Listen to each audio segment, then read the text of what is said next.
Hello everyone. Thank you for registering for today's webinar. My name is Sanjeev Das Gupta and I'm the marketing manager at JuliaHub. This webinar will be presented by Dr. Chris Rackauckas. He is the VP of Modeling and Simulation at JuliaHub and the Director of Scientific Research at Pumas AI. And he's also the lead developer of SciML open source software organization. With this, I'll hand over to Dr. Chris Rackauckas. Over to you, Chris. Yeah, thank you so much for the kind introduction. So today what we'll be talking about is Modeling Toolkit v9. Modeling Toolkit v9 is, so Modeling Toolkit is the system that we've been developing for Acausal modeling and simulation. And the v9 update is a very large simulation. And sorry about my, Sir Stinky Cuddles there in the back there. He'll be also joining us. So what is before I get started, I do want to mention one thing. So the SciML organization has put out an initiative lately on the SciML small grants program, right? So there are projects in this project list. You can go online, you'll find that there's many projects. So if you've been on the fence about getting involved with, open source software, or you've been wondering like, what is the first project that might want to get into for Julia and simulation and all this, you might want to check out the small grants program. There's these projects where we're trying to create more benchmarks, and we're trying to improve some code refactor. So these are projects that don't require deep expertise of the practice, but could really help the organization a lot, and they are funded. Right, so if they're not huge, so some of them are $100 here or so, but if you want to put a little bit of time into this, open source contributions, and play around with some of the tools and the benchmarks that we'll be showing here, this is a great way to get started with working with the organization and the open source folks. So just check out the small grants if you're interested. If you look on the SciML website, you go to the developer programs, you'll see the small grants project list, and this project list goes into more detail on what projects are allowed. So just throwing it out there for anyone who wants to be contributing to the open source. And I do want to say before we get started, if you want to hear any more about what we talk about here, please connect with SciML in all of our different ways, right? You can follow on Twitter, you can follow on LinkedIn. One way that really helps us a lot is if you star the GitHub repositories. So if you're using anything in SciML, if you're using the differential equation solvers, you're using nonlinear solvers, modeling toolkit, any of these pieces, please star our repositories. These are good ways for us to be able to help find other sources of funding, such as government grants, which use a lot of information about open user tracking, through the form of stars. So just if you haven't done it already, this is where you can find a lot more information after this webinar. So okay, so let's get into what this webinar will specifically be about. So it's going to be about Modeling Toolkit, and specifically its new v9 update, right? If you haven't heard about it, it's a rather large update. It is a breaking change, right? It's a major version, but it's a huge major version because it improves a whole lot of the ecosystem, and sets us up to be able to do a whole lot more. And so what I'm going to first do is I'm first going to give a brief introduction to Modeling Toolkit for those who are not as familiar with it.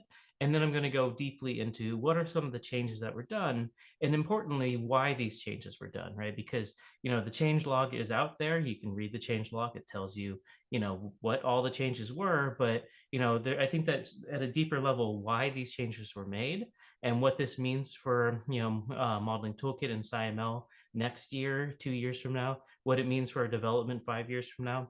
I think that there's a lot of implications that I kind of want to be able to share the reasoning behind. So first of all, what is Modeling Toolkit? So Modeling Toolkit is about component-based modeling, right? So what when you build a model, there's kind of a few ways to do it. But one major way is you just say, okay, let me figure out what all of the equations are going to be, and I write down my model all in one go. You understand this is the human body, this is connected, this is connected, this is connected. You just write down all of the equations, right? The issue with that kind of approach to modeling is it does not scale to large, it doesn't scale to large models or even large teams, right? Because, if you have one person working on a model of, an engine, you have another person working on a model of an airplane wing, you need to then stick them together in order to have a model of an airplane, right? A model, building a model of everything together is a connection, and that connection piece is difficult, right? And so what acausal modeling is all about is having these tools where you can define, say, a model of a resistor, a model of an engine, a model of mass spring damper, right? And you can then build these, you build these components where you say, I understand the physics of a battery. I understand the physics of a car, and now I connect a car to battery, and I get the composed model, right? And so that's what we mean by component-based modeling. So you can have these large teams which are building models in isolation, but then when they connect to each other, they do something smart to be able to generate a composed simulation. And we do this in a way that is called acausal, right? Which I'll describe in a bit more detail what exactly that means. But it's really what it allows you to do then is it allows you to be able to describe these components as just the natural physics of what they're doing, and then you don't necessarily then have to convert it into how you calculate the model. The conversion of how you do the calculation is done automatically. And let me describe this now. So Modeling Toolkit is a symbolic numeric system, right?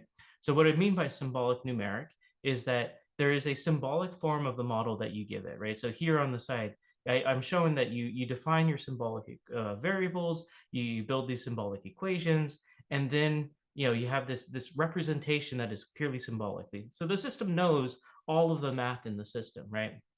Um, and using the fact that it knows the math, it can perform symbolic manipulations. It can say, if this is a second order ODE, then what is an equivalent first order set of ODEs that equals this, right? So it can change your equations around, it can simplify things out, it can do all sorts of different transformations, including transformations that improve the numerical robustness, right?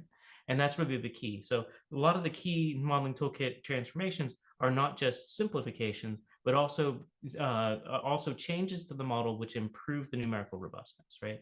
And then after you've done those simplifications or these changes, then you generate this ODE problem, which is numerical, and then the numerical system is then solved using a numerical solver, and then you do things with the outputs, right? This is what we mean by symbolic numeric.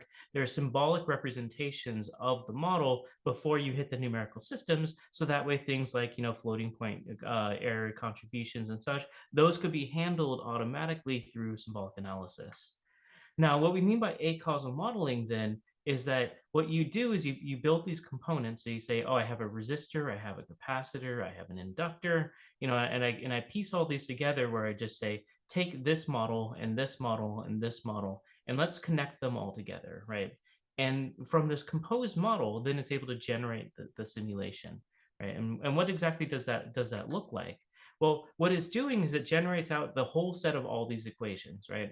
And so what do I mean by the whole set of all the equations? Let's just take a simple RC circuit, right? And so if probably Kirchhoff's voltage law and Kirchhoff's current law, right?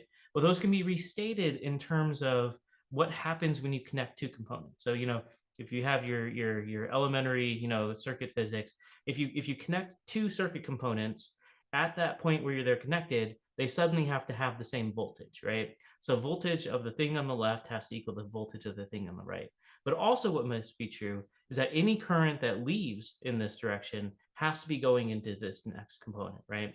Which means that the sum of the currents is equal to zero, because, that means another way of saying that is the minus of the current going to the right is equal to the current on the left, right? So they're negative each other. But if you have a three-way connection, right, the currents all need to add up. So these are restatements of just Kirchhoff's voltage and current law, right? But what this means is that when you build one of these models and you say, I connect a resistor to the voltage, then what this says is that it says, okay, well, then that means at this point, the voltage of the resistor must equal the voltage of the voltage source, right? And you can see that this builds you a system of algebraic equations where it says, okay, the voltage of the resistor, the voltage of the resistor equals the voltage of the resistor in the voltage source. Yeah, so the voltage source equals the voltage of the resistor. And then you also have, that the capacitor of the, if you look right here, right, the capacitor current plus the resistor current, those sum to zero, right? That's a statement that they have the opposite values, right? And so when you build these acausal models, what you're doing is you're saying, here's the physics within a model. So within this model, I have Ohm's law. Within this model, I have a differential equation. But between these models, I have rules for how connections work. I have equality of voltages. I have summation of currents. And what I want to do then is I just want to connect all these different components. And from that, it has this differential algebraic equation representation of everything that must be true, right? Every single statement here must be true in this model. All of these equations have to hold, but the symbolic simplification engine is able to take that and say, well, this whole set of equations really just means this one ODE. And if I calculate this one ODE, then I can rederive all of your other equations, right? And so this is then how acausal modeling works. So and where did this equation come from? Well, someone wrote down this equation for the state of a capacitor. Someone also wrote down Ohm's law here. And it turns out that, with Ohm's law, you can analytically solve for how to, rearrange it linearly. So you don't actually need to have the resistor equations in your actual final form. You just need to solve this capacitance equation. Where parts of this are then defined by some of the other constants elsewhere through this whole stack of algebraic relationships, right? And so what Modeling Toolkit is able to do is it lets you define the models of these components separately with the rules about how they connect. And then when you generate the full simulation, perform the simplifications to be able to solve the simplest form of that model, right? So that's, if you're just working on an RC circuit, well, maybe you just already know what the equations should be. You just write down the ODEs in your undergraduate course.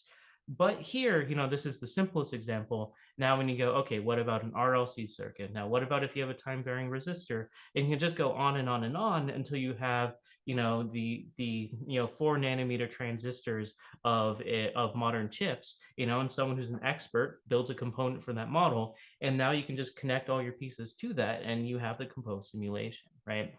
And so what we're doing with Modeling Toolkit is we're building a whole foundation on top of it, which is this Julia Sim, which takes the standard library, right? So the open source standard library that has things like electrical components, magnetic components, thermal components, and mechanical components. And it's adding a lot of pieces to it, such as HVAC, realistic HVAC simulations, realistic battery simulations, rigid body and multi-body models, and also a lot of tooling on top of this whole stack, along with graphical user interfaces.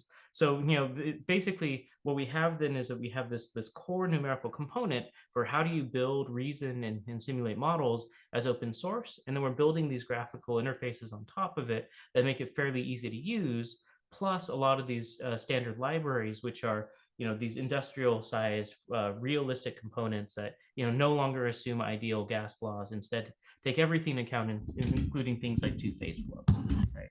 Oh, sorry, hit my camera there. So so this is Modeling Toolkit and everything that we're doing, and it really covers this whole spectrum of different kinds of models. And we talk a lot about these differential equations, especially ODEs and differential algebraic equations, though you can also do things like, for example, solve for the steady state, which is solving these nonlinear systems. You can represent optimization problems in Modeling Toolkit and such. So there's all sorts of different types of mathematical forms you can do here, though we'll focus mostly on the differential equations, but you'll see how the nonlinear systems actually come up when we start talking about the initialization. So that's Modeling Toolkit, right? This is a system for building and composing models, but then also this whole stack being built on top of it with pre-built models of real-world objects, so that way you can easily get to high-performance models in digital twins, right? So what's new in Modeling Toolkit v9? What is there to talk about then, right? And again, it was a huge release, right? So here's the set of release notes, and I'm just showing it to you to basically say, you could go read that, but just this wall of text is probably not going to be informative, right? So what do all these changes really boil down to, and what are they really about?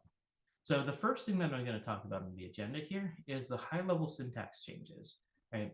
And the high-level syntax changes are what make it a breaking change, right? This right here is why it's not just V8.75.4 or something. This is why it's V9. It's a major change, which by the Julia, and Julia packages use semantic versioning, which means that this is signaling to our users there is a breaking here, and you will have gotten a pull request. If you depend on it, it will tell you, hey, there was a change to the package and there's breaking changes, right? So what were some of these breaking changes? The first one was the function states was renamed to unknowns. So we used to call the variables within the model states, which it depends on who you're talking to within this world. It turns out that that's a very that's a very contentious point, because a model has one state, and so there are many variables within the model that make up the state, but there is one state vector, right? And so the fact that we had this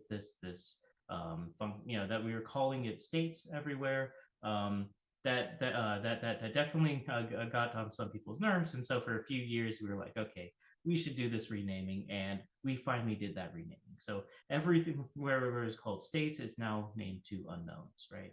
Now that's an easy change to make. That means it's effectively a find replace, but you do within your packages. If you have to update that is rather straightforward, right?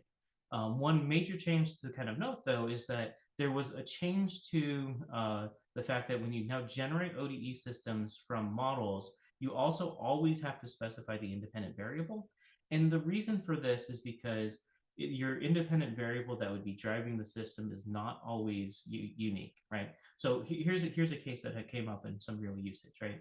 So you have some variables defined on x of t, and then you have other variables defined by y of tau, where tau is much, much larger. Tau is like 10,000 times t, right? And the reason why you might do this is because you're talking about a model that has two time scales, right? And so you build up your model with these two different time scales, you compose it all together, and you say, hey, ODE system, find out what time is and run it, right? And it turns out that the answer there is just non-unique, because you have two different definitions of what your independent variable could be, right? And so we after working with a lot of real world cases that were kind of dealing with this, we decided that you just always need to tell us when you give us your equations what your chosen independent variable must be, right? And in order to make things much easier for the system, we also have defined within the system a canonical time and a canonical derivative, right? So before we always would used to say, yeah, just create a variable for time, create a differential for d, and then go on and use it. But we say now that if you want to make sure that everything is using the same set of time and d definition, there's a global version that is built into Modeling Toolkit. We expect that in most cases you import these to basically say this is time and this is the this is the derivative with respect to time, right?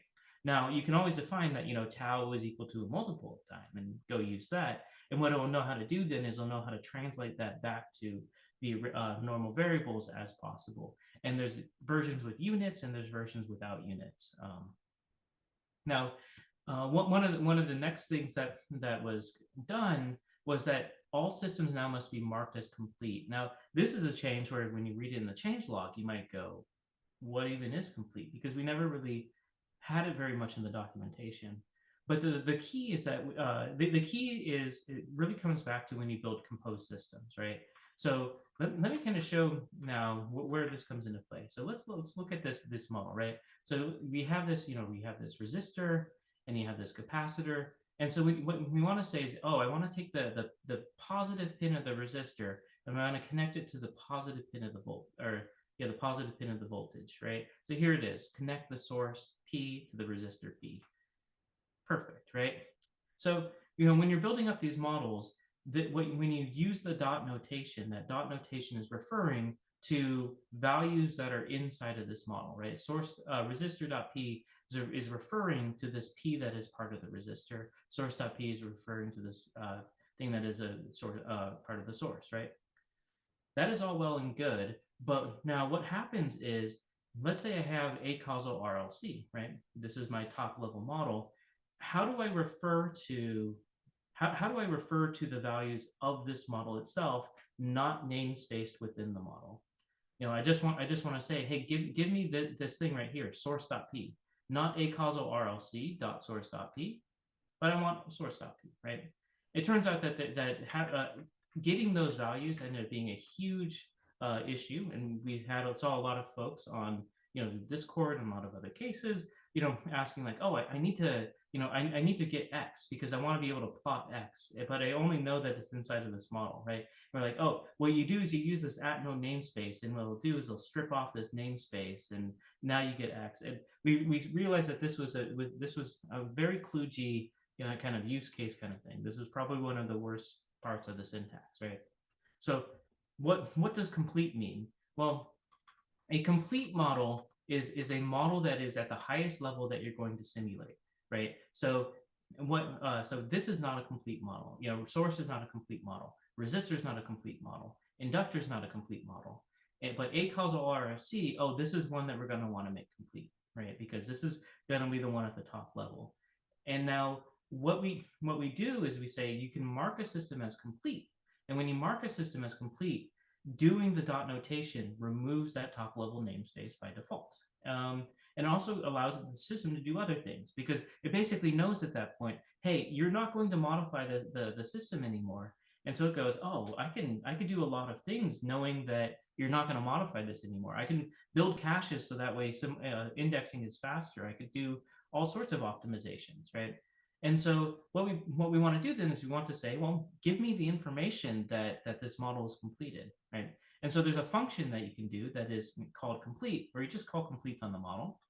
But what we've also done is we've improved it so that way when there's now this new add MTK build. What MTK build does is it builds the system and it calls completion on it, which is to say, this is building the system for use in the OD problem. And if you don't use a completed model, it'll give you an error. It'll tell you, it's required that you use a completed model in the OD problem, right? And so what happens? What is the true result of doing this completion process, right? To the end user, what you see is just nicer syntax, right? You basically say, well, I want to have the initial condition of X equal to 0.0. You can reference it using the system. You can reference it here, right? You don't have to do any of this no namespace business. You just reference using the pieces in the model, and it will know how to generate and grab those values, right? So this is all working now because of the required completions, but it is a breaking change because it means that the completions are required. For most people, your update path is just change @named to @mtk build, and you'll be fine.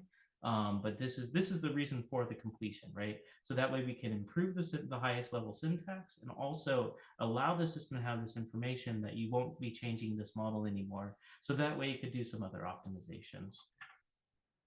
Now, one of the huge differences is also this parameter splitting, which in the changelog is just this gigantic set of text talking about it in detail, right? But I feel like, it's actually very intuitive. What do we mean by this parameter splitting, and why is this a breaking change? But why is this helpful to Modeling Toolkit as it's growing and evolving?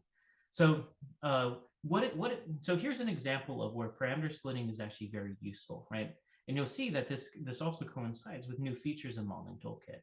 So here what I'm doing is I'm saying, oh, I have a parameter. By default, my parameters are floating point values, right? But here I want to have one other parameter, which is an integer. I want to have another parameter that's an array of floating point values. And I want to have another parameter that's a string, right? And so I use this and I build an OD problem with all these different things. And you see that I can give the values as, oh, the second thing is an integer, third thing is an array, fourth thing is a string. And you can use any Julia type, right? So if you come from the Modelica space, it's parameter records in a sense, but for any possible type in the Julia programming language, right? And now what the split parameters form means is that when you build this problem, prob.p is this Modeling Toolkit parameters object. And it's a little bit hard to read exactly what that is, but what you'll see is that it's a tuple of different vectors where each vector is type stable. So it's holding a tuple of floating point values, a tuple of integer, or a vector of floating point values, a vector of integers, a vector of floating point values, and a vector of strings, right? Now, why do we do this? Well, the reason is because before what we used to say is if you have 4 parameters, and we'll build an array of your parameters, and so then you'll have a length 4 array, right? And you have a length 4 array, and the first thing in there is a floating point value. The second thing in there is an integer. Third thing in there is an array. Fourth thing in there is a string, right? if you know anything about performance, you can guess right away that that would not be performant, right? And so what we kind of had to do before with modeling toolkit is we said, well, just make sure all your parameters are floating point values or all the same type, and you'll have performance, right? But now what this allows us to do is we were able to have a type stable, a highly performant representation for parameters, for models that have parameters that are varying in their types, right? And so then when we construct the model, we construct the model to this parameter representation, and it's completely type stable, completely performance optimized for these multi-type systems, right? What this means, though, is that there were some people before that were relying on the fact that we're saying, oh, prob.p is a vector of 4 things, and so I can index, prob.p, index it at the 3rd spot, I should get p3. And no, that's not going to hold anymore. Now, what you get, what the new interfaces instead that I'll describe in a second, give you nicer ways to be able to interact with prop.p. But that means that the prop.p object is more complicated, and you need to use these new interfaces.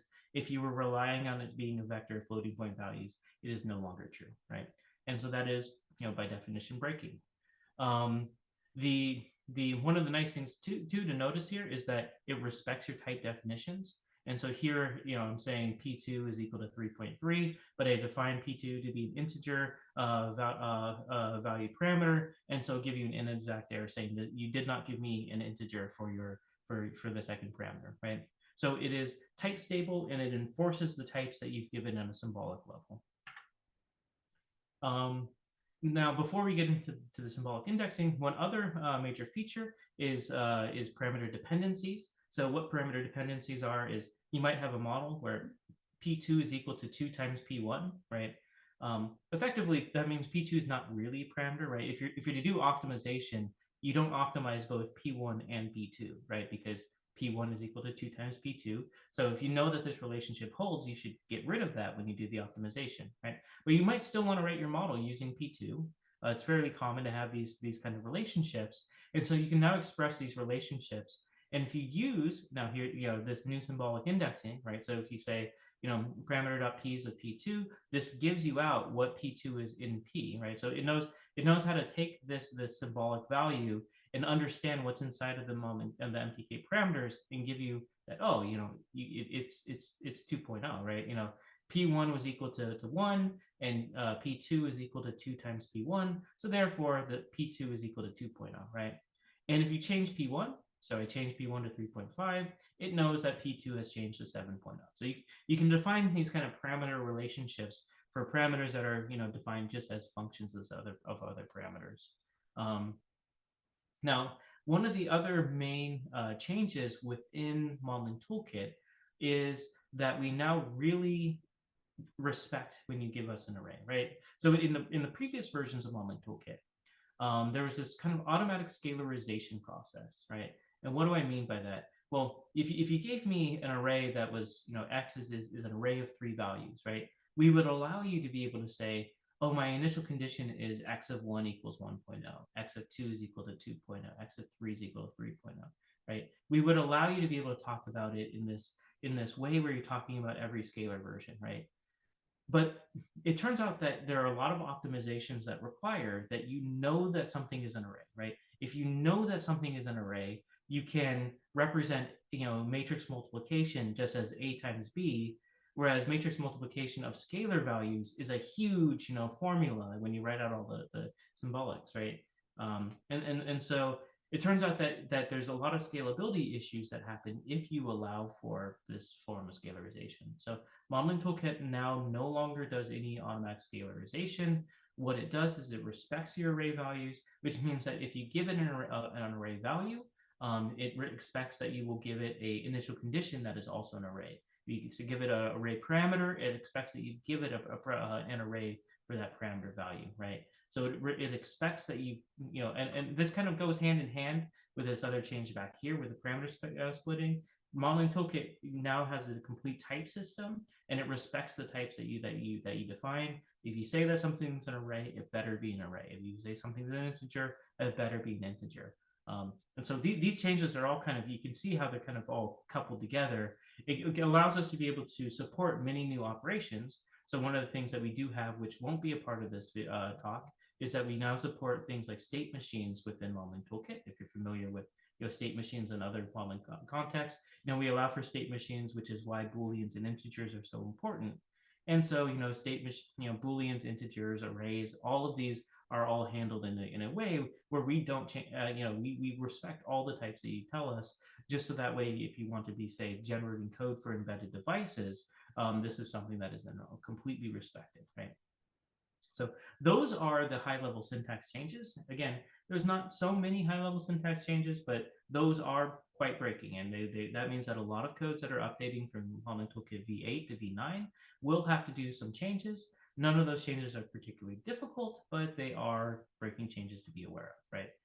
But importantly, hopefully you understand now why we made those changes. A lot of those changes enable more optimizations, cleaner syntax, and better error throwing, right? Now, what else is new in Modeling Toolkit v9? One of the huge features as well is the greatly improved symbolic indexing. So what is this symbolic indexing? Well, we have, so all these different tools, these DSLs, like Modeling Toolkit, Catalyst, all these domain-specific languages, they depend on a whole stack of array tools, right? So, the numerical solvers have diffie base and SymMelt base and recursive array tools that tell it how these models define indexing. And at the very bottom, we now have this piece here that is called Symbolic Indexing Interface. If you're a user and not a developer in the ecosystem, you can kind of ignore this. But if you are a developer in the ecosystem, the reason to know this part is that there's a core interface package here. It defines what this interface is. And so all of the nice things that I'm going to show you now, you can make all of that work on your package as well, just by following the interface definitions, right? So what I'm going to talk about here is not just for Modeling Toolkit. All other domain-specific languages that use the SymMelt stack can make sure that they interact in a similar looking way, right? So what do I mean by this? So when you define a Modeling Toolkit model, so here I define a model that's like, x equals 1, and I have y, and y is just some algebraic equation related to x, right? So I have a model that has two variables in it. I have x and I have y. Well, when it does the simplification, it knows that it can simplify out y. This is actually a model that only solves for x, but it can calculate y on demand whenever it needs to, right? So in this problem, you give it two equations, but it solves a single ODE because it knows how to get rid of the other, right? But what if you did want the other value? Well, you can always reference it using the symbolic indexing interface. So here you can say, well, from the problem, tell me what the initial condition of x is, and it will give you out what's the initial condition of y. It'll give you that. You can also do vectors of symbolic indices, right? So the key here is that basically symbolic values can be used anywhere that you would use an index, right? So instead of trying to find out that, oh, hey, in my model, I have 102 things, and now let me find out the index. Okay, the index of the capacitance of the capacitance, or the current voltage of the capacitor, oh, that index is index 52, right? And you check your array for value 52, right? Instead of trying to do that, we just say, just index it with the symbolic value that you want, and it will figure out what that index would be, and it'll give you back the value, right? So that's all that reindexing and everything is done automatically. And it also works with getters and setters, right? So you can say, set the value of the initial condition to be 2.0, and it will understand what you mean by that, right? And also the remake syntax, if you're familiar with that part of SymMelt, right? The remake syntax, where you take a problem and you build a new problem where you change some of the values, that also works with the symbolic indexing. So you can say, hey, take the problem that we had before, but now change the initial condition of x to be 2 and change the parameter tau to be 3, right? And this gives you back a new problem with those changes applied to it. So basically, anywhere where before you would have had to reference, like do this to a variable 52 in an array, you can now just use the symbolic names itself as the index. Now, this doesn't just act on the problem scale, but also acts on the solution, right? So you can say, give me the time series for x, right? And it'll give you this 5-element vector, the time series for x. Give me the time series of the solution for y, right? Again, it will not have solved for y at all, right? It will have simplified the problem down to just having one variable x, But if you ask it the solution for y, it'll compute it on demand and it'll give you that time series. You can ask it for what its parameters are, right? So anytime you want to reference parameters, you do this dot piece. And the reason for that is because that's for type stability reasons. If we did not separate out the parameter indexing from the state indexing, then you would never know what types you get out, because again, parameters are now allowed to be all sorts of types, right? But yeah, so you can see that, for example, all the different tricks also apply here. So let's say you want to index the solution and get and get a time series of vectors for both x and y, right? And it goes, okay, here's the time series for x and here's the time series for y, again generating y on demand without having to solve for it. And this also works within the plotting functionality and everything as well. I mean, what I'm just trying to show here is that anywhere where you would have specified an index, you can just say, no, I'm lazy. Just here's a symbolic value that I want, and the whole system is set up to now know how to transform this symbolic values back to indices whenever you need it. And now one of the things that you might understand though is you go, okay, well, but it needs to translate a symbolic value down to an index, right? So that must have some overhead, right? It needs to find out that, hey, the only thing in here is x. So, this fall.x is actually equal to the integer 1, and then I index it, right? And it has to do that under the hood. So as a Julia programmer, that's a sin. I want 100% performance. Well, there is a way to be able to get that 100% performance from the symbolic indexing interface, and it's from using these getters and setters. So this getU operation is saying, on this problem, build me a getter that grabs x and y, right? And so now what comes out of here is a function, and it's a function that has already done the operations to figure out how to calculate x and how to calculate y, right? It knows, okay, x is the first value here, and then y is reconstructed using the analytical equation from x, right? And then it builds you this function and says, okay, if you give me a problem, I'll give you x and y. Give me a new problem, I'll give you x and y, right? It just knows how to. It's basically cached that information for how to do the getting process, right? And there's also setters. So if you say, oh, here's a function for setting x, then I can set x, to be 3.0, and I can then get x back out, right? So there are these getters and setters. There's also batch interfaces. So there's all these different pieces of the interface to make sure that you can do these. You basically only have to write at the user level. You just basically say everything in a symbolic process, but it will know how to automatically translate it to fast operations for how to most optimally get and set the values that you want. So that's the symbolic indexing, and we're really excited to have that really pervasive now. And again, the symbolic indexing interface, it's an interface. So Catalyst also prescribes to this interface. So Catalyst, you'll see that has the same features here.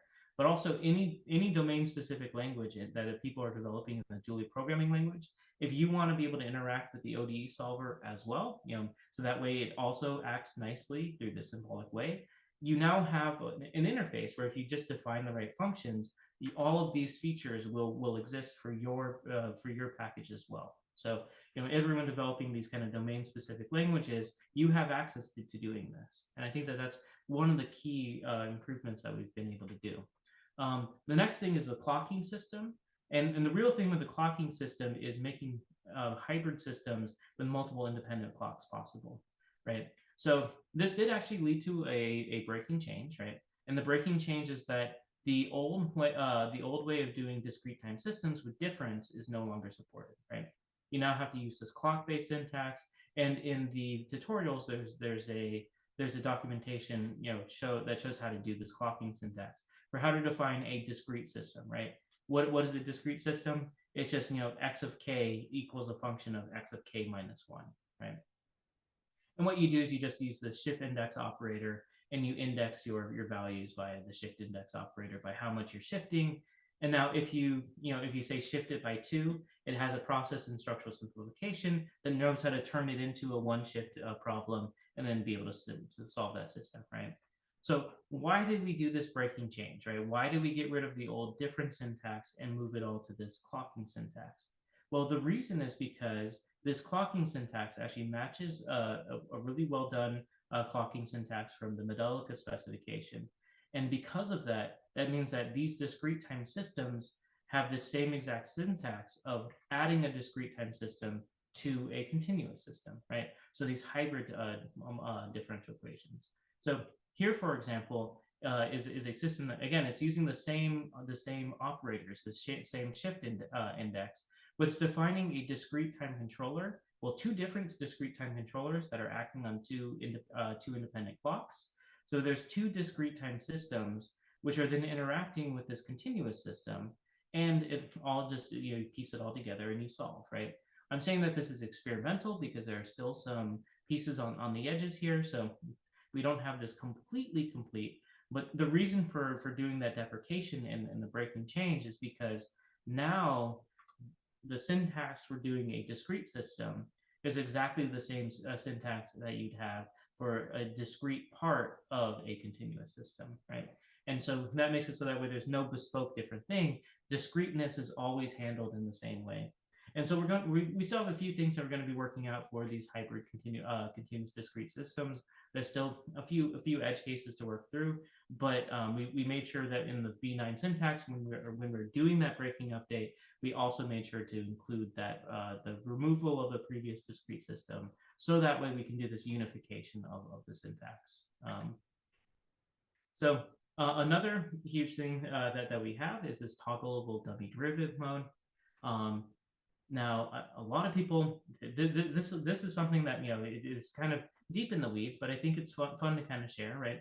Because I keep on mentioning that some, Modeling Toolkit has all these tools to be able to, automatically improve the numerical robustness of your code, but you might need to toggle some things about it every once in a while. So let me go into detail with one example. And the example here is the Cartesian pendulum. So you have a pendulum, there's X and Y, and just going, little pendulum.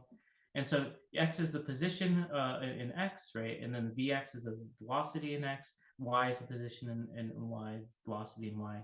And then T is the tension, right? Because as you're actually moving the pendulum around, the tension of the rod is changing, right? And so, it turns out that writing down the equation for tension is hard. So instead, what you normally do is you just say, okay, my position, change in position is velocity, change in velocity is the tension times X. Change in position is velocity, change in velocity is tension times Y, but there's also gravity, the G factor, right? And now, so these are equations that are of motion for the pendulum, but then you also have this conservation law that if it's a rigid rod, you have X squared plus Y squared equals L squared, right? So the pendulum is just, on a rigid rod, right? So it turns out that if you actually just write this equation and you give it to a numerical solver, right, it'll fail. And this is not a property of the Julia differential algebraic equation solvers. It's not like oh, our solvers fail and boo-hoo. But you can give this to CVODE, or you give it to Dassel or IDA. You give this set of equations. You tell it to simulate the differential algebraic equation, and it will tell you you just get a failure, right? You're actually, it tells you get a Jacobian singularity, right? And the reason is because it turns out that you can boil this down to the fact that you can't use this algebraic equation to solve for what the tension is. And so the steps of the nonlinear solver end up having a singular Jacobian, right? But what you can do is you can say differentiate this last equation 2 times and substitute values in. And if you do that, you get this set of equations. Exactly the same physical equations, right? Because I'm just differentiating a constraint, and the derivatives of the constraint also must be true. But if I write down this equation, then the numerical solvers are just fine, because now it knows how to solve for tension using this last variable, right? So this is something that Modeling Toolkit knows how to do automatically. It says, oh, you tried to put this into the numerical solver. No. I'm going to symbolically do this thing, and now you're much better, right? But the key is if you do this change that I described right here, where you just differentiate some values and you do some substitutions, if you solve this set of equations, right? If you just write it out and you just say, here's my, if you write down the version that the first version, you just get a numerical error, right? Write down the second version that I just described as so much better. Here's the written out for ordinary DFQ. You solve it over a long time span, and you'll see that you actually get this drift in the solution, right? Well, what's happening? Well, what's happening is that this constraint is no longer in your equations, right?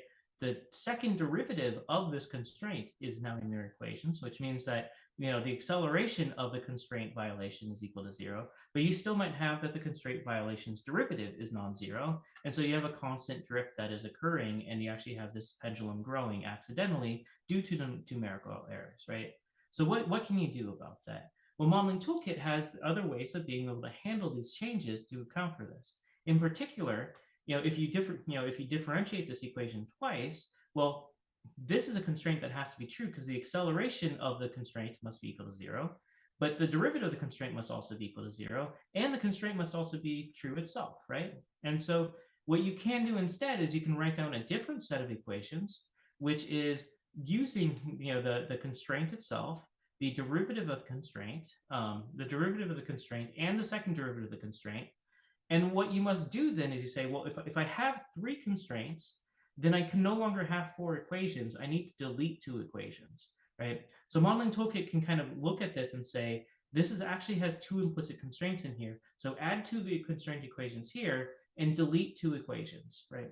And so this is something called the dummy derivative method for doing this, right? And if you do this, you solve the equation and you get this beautiful line where all of the constraints are satisfied, and you actually can guarantee that you don't have any drift because x squared plus y squared equals 1, is truly satisfied in the solver. The numerical solver cannot make that false, right? And so you go, okay, that's great. The dummy derivative method is great, so let's always do that, right? So this is why Modeling Toolkit uses the dummy derivative method. It has for the last 4 years, but there are some cases where you might not want to use it.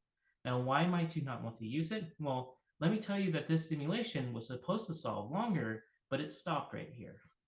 And why did it stop right here? Well, the reason why it stopped it is because at x equals 0, this equation that it added in through some of the other substitutions actually introduces a singularity. It's not very common. For most cases, the dummy derivative method is the best thing to do. But for some cases, if you do some forms of symbolic arithmetic, you might introduce some singularities, right? And so, what this means is that just because, these different ways of doing the symbolic manipulations, sometimes one method is good, other times another method is good. And so before, what we did was we always did the dummy derivative method. But what we do now is we say, okay, if you just do the standard, structural simplification and the completion process by default, what it will do is it'll take your pendulum equations, it'll do the dummy derivative, and it will give you the version that is always satisfying as many constraints as possible, right? But if you wanted to relax the constraints and instead just do the first thing I mentioned, right? Just say, oh, I want to relax the constraints. I'm fine with a little bit of numerical error, but give me something that is a solvable version of this. Then you can just say do dummy derivative equals to false, right? And for most equations, this should actually not have that much drift, right? Notice that what I was showing here with this drift, I'm making this pendulum go, a few thousand times. And so it very, very slowly is actually drifting. But if you let it go on for long enough, you'll actually see that numerical error. If you do this from like times 0 to 10 or something reasonable, the numerical error is sufficiently small, right?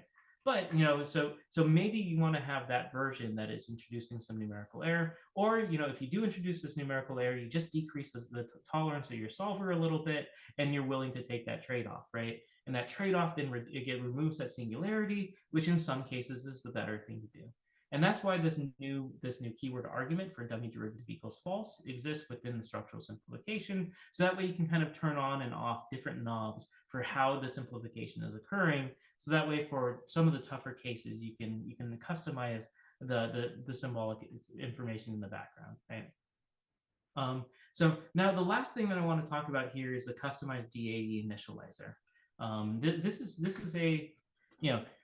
is a change that I think is one of the more larger changes, which is actually not a breaking change too much, but there are some changes that occurs because of the new guess semantics. So what exactly is this change all about? So let's take this this dummy derivative pendulum that we had before, right?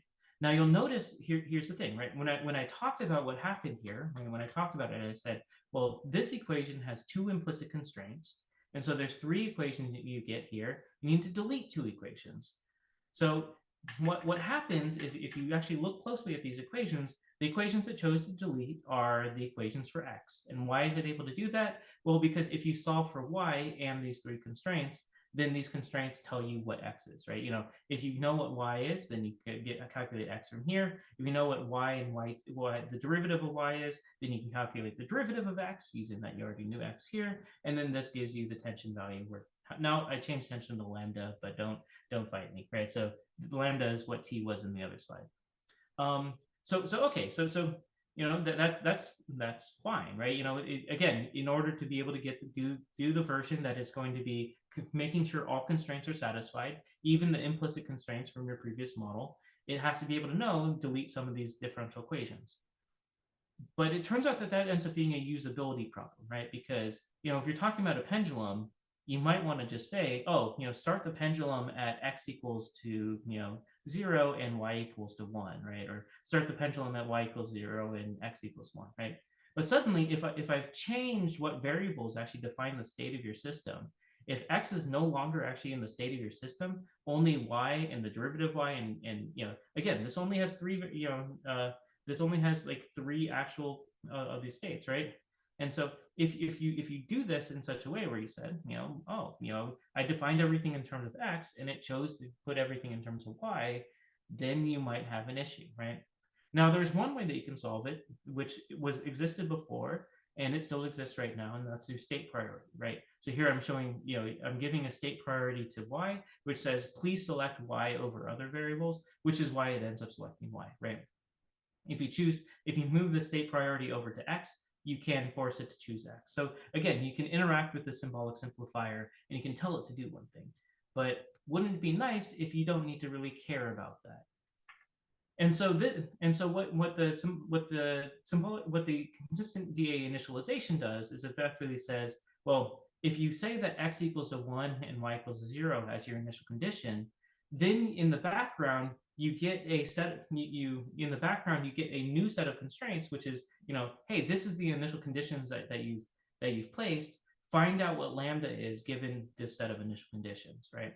And it's able to use whatever information you give you to be able to back it out. So it doesn't really matter then what states it chose. If it chose to solve, if it chose to put x in the solver and you said, okay, but I want to put an initialization on z, right? It knows how to be able to take what you want the initial condition of z is and compute what the initial condition of x would be automatically, right? And you can see here that it does so in a way where all of the numerical errors are satisfied to floating point precision. What this also means too is that you can actually start to do different more advanced equations in the initialization. So you can say, hey, find what my initial condition is the initial. I want to find the initial condition where x equals to 1 and the derivative of y is equal to 0, right? That's the same thing as saying, you put your pendulum right where it's completely horizontal, and so here's the start over here with the pendulum horizontal, and it slides, it falls down, right? So this is equivalent to saying x equals to 1 and y equals to 0, right? But if I have the information on derivative of y, I might as well just tell it, hey, I want the initial condition of derivative y to be equal to 0. But now for any variable that does not have an initial condition, you do need to specify a guess, right? That guess is the guess for the nonlinear solve that is occurring. So that way the Newton's method knows where to start. So here what I'm saying is, I want to solve this pendulum where the initial condition of x is equal to 1, the initial derivative of y is equal to 0. But my guess then for what the other initial conditions are is that the tension is equal to 0 and y is equal to 1, right? It turns out that y is not equal to 1. Y actually has to be equal to 0 in order for that to be consistent. And so, but it's able to figure that out under the hood. It just uses the guess as an initial condition, as an initial guess for the Newton iterations. So, but the key thing here is that anything that you state as your initial conditions will be satisfied, right? It'll basically say, okay, you said you want derivative of y equal to 0. I will make sure that the derivative of y is equal to 0, or I will err, right? So everything that is an initial condition must be satisfied. And then everything else is a guess, just to be able to help it find out, oh, I think that the value should be in this area, or 0 is close enough, right? But it will actually then go find what the right value needs to be before starting the simulation. Now, one of the nice things here is that it's able to handle underdetermined and overdetermined systems. So here, what I did was I said, okay, give me the pendulum where x equals to 1, right? And this is underdetermined. All right, there's a lot, x is equal to 1, it's up here, but it actually could have a starting derivative for y of kind of any value, right? It could have a force, it could not have a force. So this is under condition, underdetermined, and it'll give you a warning saying, hey, you have 3 equations for the 4 unknowns, and so it turns out that your initialization process is underdetermined. But here we'll give you one of the solutions, right? So it will then give you one possible solution for those initial conditions, and you can solve. You can also turn this into an error if you want. So that way you can say, yeah, if I'm under condition, don't even give me one of the solutions, just error, right? But the reason for doing this is because, if this is the information you have, we might as well, let you solve it and get a plot and be able to see like, oh, actually, I thought that the starting derivative was equal to 0, right? And if you just forgot to do that, you once you plot and try to look at the system, you'll understand what's going on, and you'll be like, okay, I actually missed one of my constraints, and you'll go back and add that to your model, right? So we find it to be very useful to give this information to user. And then the other way, you have an overdetermined system, right? Oh, start the pendulum where x equals to 1, y equals to 0, and the derivative of y equals to 0, right? It turns out that this has redundant information. This is true, then this is also true, but well, why not?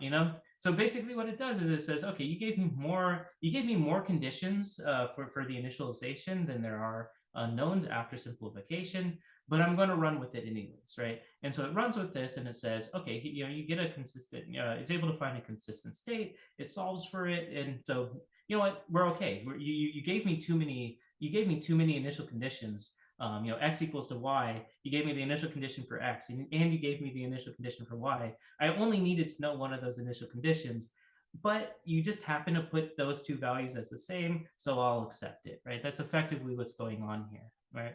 So you might ask the question of, well, what happens if you give it too many conditions and the conditions are not satisfiable?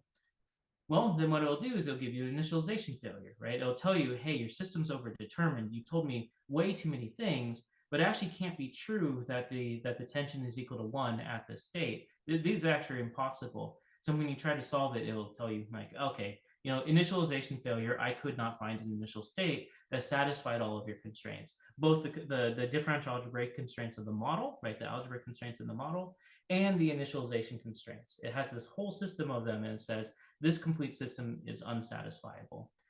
But then there's also debugging tools that let you go into this. So you can say, well, Modeling Toolkit is a symbolic numeric system. So generate the symbolic form of the initialization system. And now tell me what the equations are, right? And you can say, okay, here's y equals to 0. We have that x equals to 1. You have that x squared plus y squared equals to 1. So these are your 6 equations for the model, right? And these are the 6 equations that would need to be true at the initialization.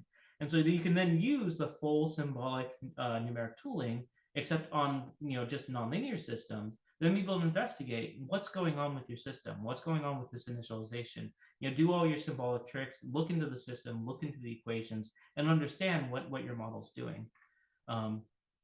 Because again, I focused a lot of this talk on differential equations, but Modeling Toolkit also has nonlinear systems. It also has optimization. And so in the initialization, all it's doing is it's building a nonlinear system. And so you're able to introspect it and just say, what nonlinear system did you build? And now you're just using this other system type, right? And so you can also get the numerical version of that. So instead, so the first one is get the initialized system, right? So you get the symbolic system of initialization.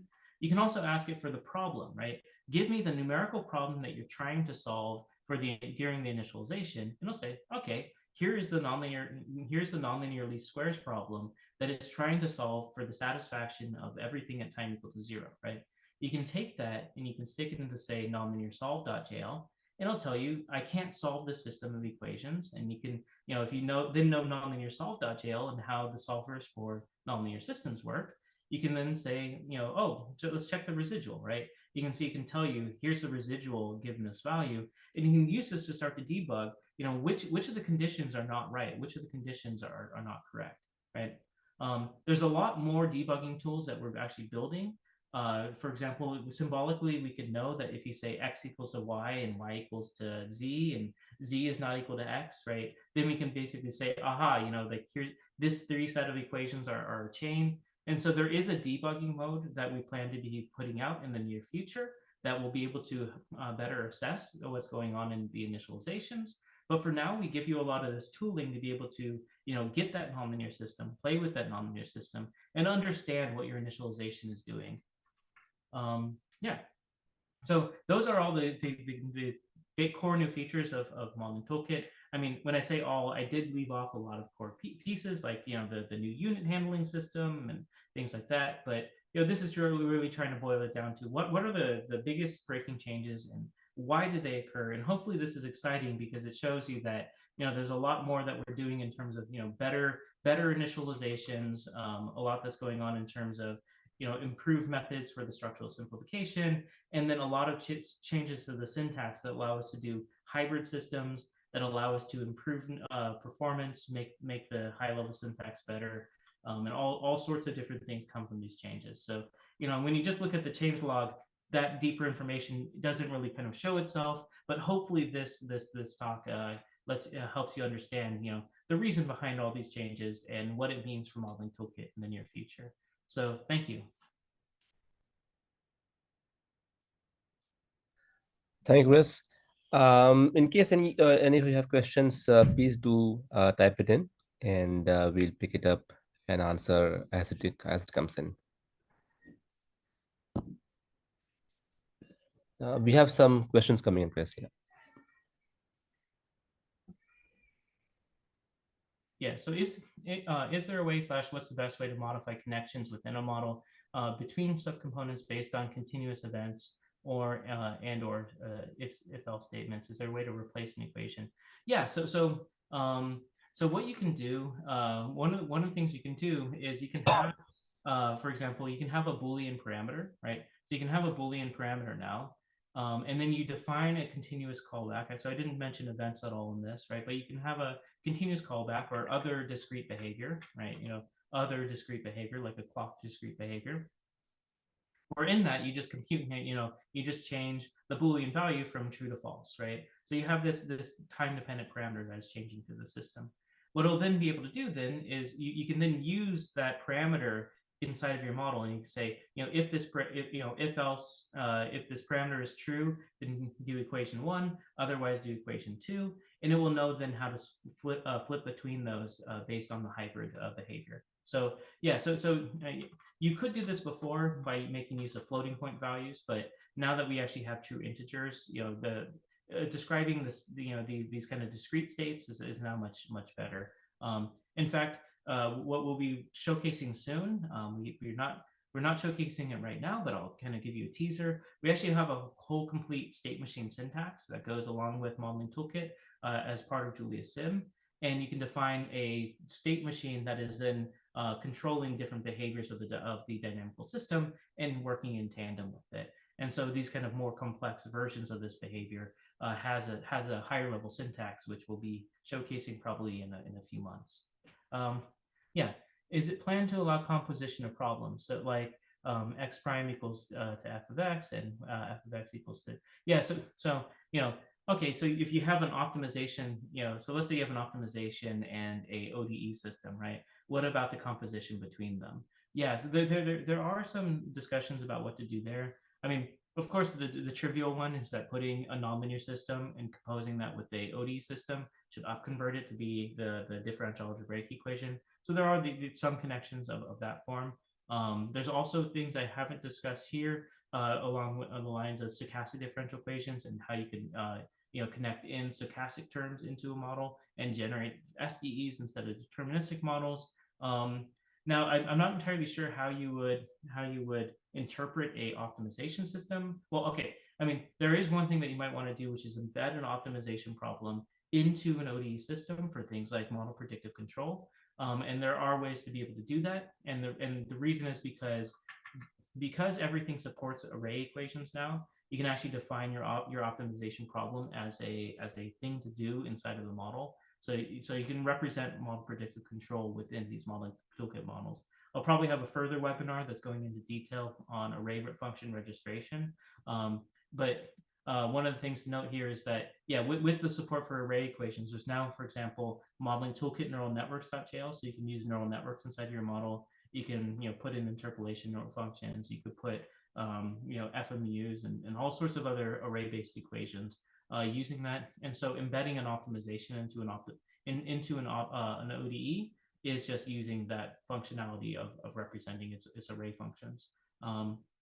That'll probably be a further a different webinar, because this one already had a full set of content. So but yeah, so so something that I did not put in the slides here then is that Modeling Toolkit now has a Modeling Toolkit neural networks, right? So you doing UDEs, so universal differential equations, representing them completely symbolically, just as, hey, connect this neural network component in, that now exists within Modeling Toolkit, and it works because of these changes to arrays. And there's tutorials out on this now. This is bleeding edge, so almost maybe mark it in your head as still experimental. I think this docs went up last week, but it is there. So that is where we're at with the bleeding edge. So any support for interoperability with Algebraic Julia, CatLab in the works. Well, Algebraic Julia and CatLab actually have tools that use Modeling Toolkit under the hood. So PetriNets.jl, for example, or Algebraic Petri, is a package that, it actually uses Modeling Toolkit in its representations. One of the things that should be improved now, because we have this symbolic indexing interface, right?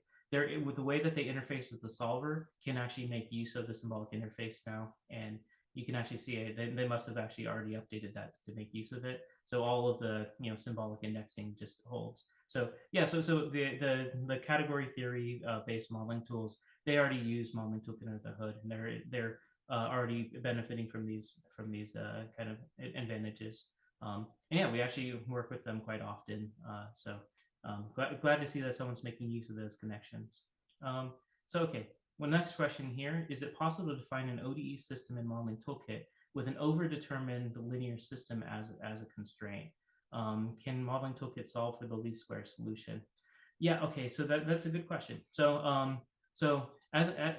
if you look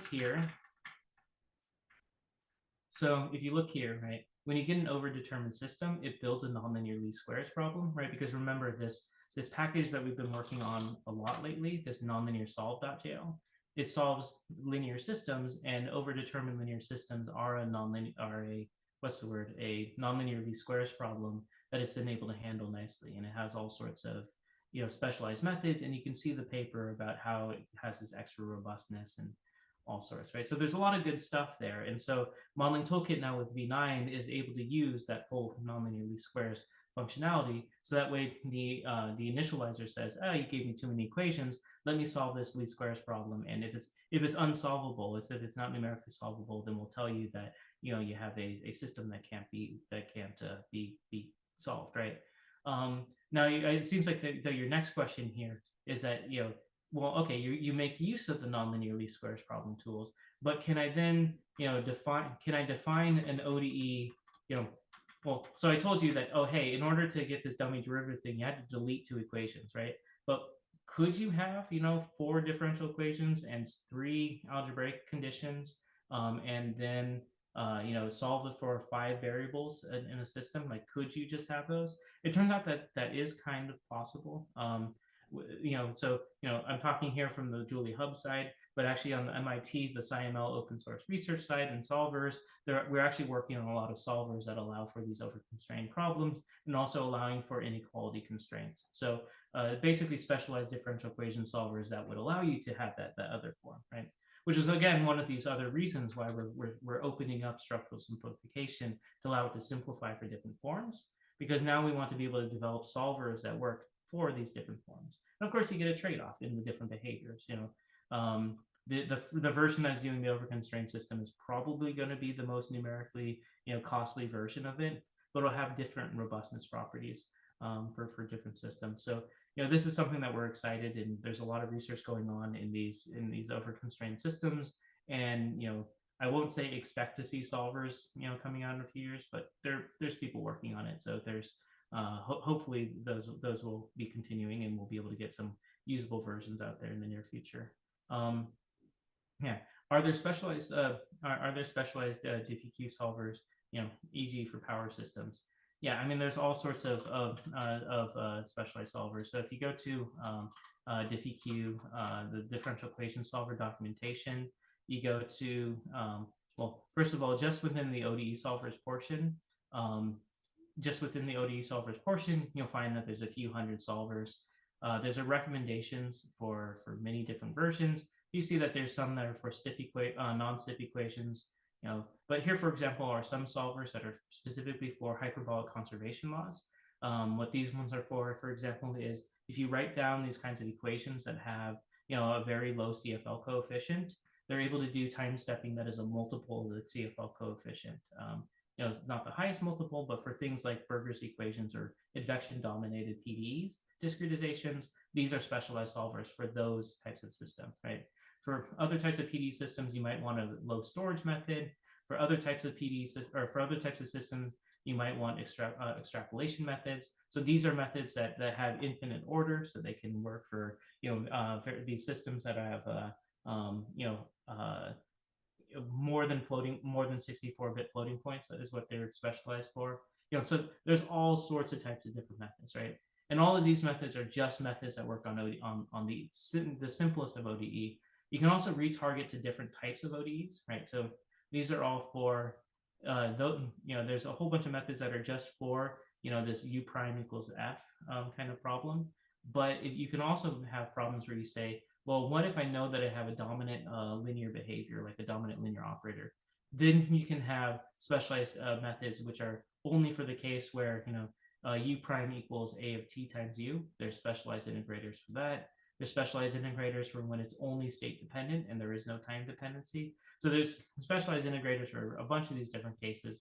Also, if you come from the case of having a two-dimensional, or a second derivative type of problem, right? Then there's Rackauckas methods that are able to skip steps because by knowing that it's a problem that comes from a second order differential equation. And there's also symplectic integrators for if you satisfy the fact that these equations have a constant Hamiltonian, right? So for a lot of physical equations that are solved over long time periods, there's specialized solvers for that as well. And then if you also know that you can split your problem into two discrete parts, where one part of it is stiff and another part is non-stiff, then there's specialized solvers for that as well. These kind of IMEX methods, implicit explicit methods. But also, if you know that the stiff version is a linear operator, then there's also methods that specialize for that, which use exponential or Rackauckas schemes. So yeah, are there specialized differential equation solvers? There are a whole bunch of specialized differential equation solvers this can make use of. Now, if that scared you a little bit, note that in all the examples here, we just we just end up doing solve problem, right? So it's just you say solve and you can give it an ODE solver, but if you don't give it an ODE solver at all, it will choose an ODE solver using the knowledge in the background, right? And now one question that someone might have is, well, given that you have symbolic information, could you find out that, hey, this solver is better using the symbolic information in the background? Turns out that we don't use that for too much right now, but there is an active set of ongoing research for improving the automated solver choices using the background symbolic information. And that's a pretty exciting area. And again, that one is probably a few more years down the line, but I mean, this is part of the reason why we're moving a lot of things from just doing numerical to doing the symbolic on top of numerical, because once we have the symbolic information, we can do all sorts of crazy wonky things using the improved information that we have about what you're trying to do with the solver. So yeah, a lot more to be aware of in the future. I believe that's all of the questions. Yeah, I don't see any questions that has come in after that. Right, cool. So thank you very much, everyone. And I am very easily accessible if you want to talk in more detail, right? So if you want to talk with anyone who's involved in the open source development, if you just find symbolic numeric computing really cool and you want to just tell us it's cool, just join the Julia Link Slack, right? Here's the QR code for it right here. Take a picture of it with your phone or use the YouTube video. If you join the Slack, if you go into the channel diffyq-bridged or SciML-bridged, we do a lot of these conversations out in the open about what are these new algorithms that are being developed, what are these new solvers that are being developed, and everything on the open source side is being developed in the open. But again, as part of JuliaHub, we also have all sorts of things being built on top of it, such as rigorous battery models, validated HVAC models that are using real refrigerant information. So there's a whole stack that's being developed here, so you can get in touch with us to talk about any of the pieces that you might find interesting. You could be a numerical nerd, or you could be trying to solve a real problem. All of it's fun. So thank you. Right. Thanks a lot, Chris, and thank you everyone for joining this webinar. We will send you the recorded version by email for you to view later in case you need it. And if you need any information regarding our products or services, you can definitely visit our website and or reach out to us through the contact us form on our website. Thanks a lot, Chris, and have a great day, everyone. Thank you. Thank you very much.